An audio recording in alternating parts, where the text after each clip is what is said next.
Hello, my name is Dr. John Smelcer, and welcome to another episode of Ahtna Mythology. And this particular episode is about a story that's quite close to my heart. in in our culture, salmon are super important to us. I mean, it is one of the 2 or 3 real primary protein food sources: salmon, moose, caribou. I mean, between those, it accounts for most of our traditional diet, and generally a very healthy diet. Think about how healthy salmon is, and fresh salmon directly from a river in Alaska has got to be super, super healthy. Well, our myths, like all myths around the world, do all kinds of things. They have all kinds of functions. But one function is, how are things the way they are? How did things get to be the way they are?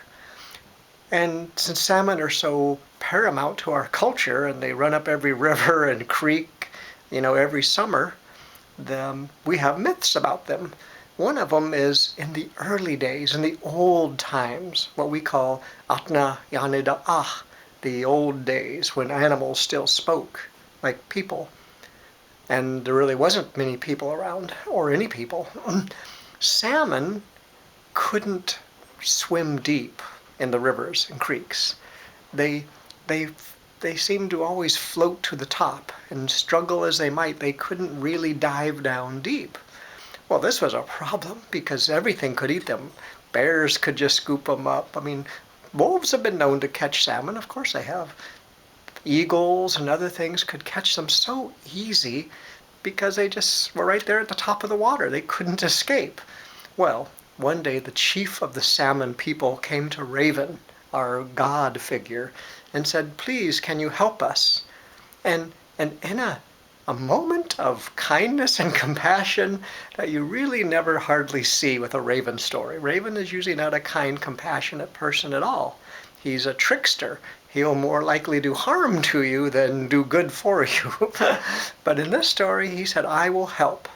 So he took the chief of the salmon and he cut this head laterally this way from front to back, and he pulled the head apart a little bit, and he picked up 2 little roundish stones, 2 little grayish round stones from the river. They were smooth, from being polished by the river movement for eons. And he put one in each hemisphere of the brain, of the head. And then he closed the head back up, and magically, it sealed, and it was all good.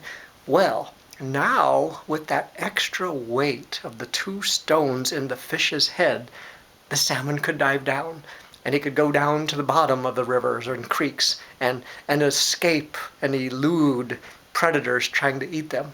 And ever since, all salmon have these little stones in their head so they can swim deep. Now you may laugh and say this is a weird story, but here's the true part where most myths to me have some truth somewhere. I've processed a bazillion salmon in my life. Cleaned them, gutted them, chopped their heads off, prepared them to smoke or dry or to freeze for the winter. And I can tell you that if you cut a salmon's head laterally from front to back and pull it apart, you actually see the 2 gray stones in the head right now, today. Of course, it's their brain. Of course, it's the brain, but it really does look like 2 little gray stones. How'd they get there? Raven put them there. All right, stay tuned for another episode of Ahtna Mythology.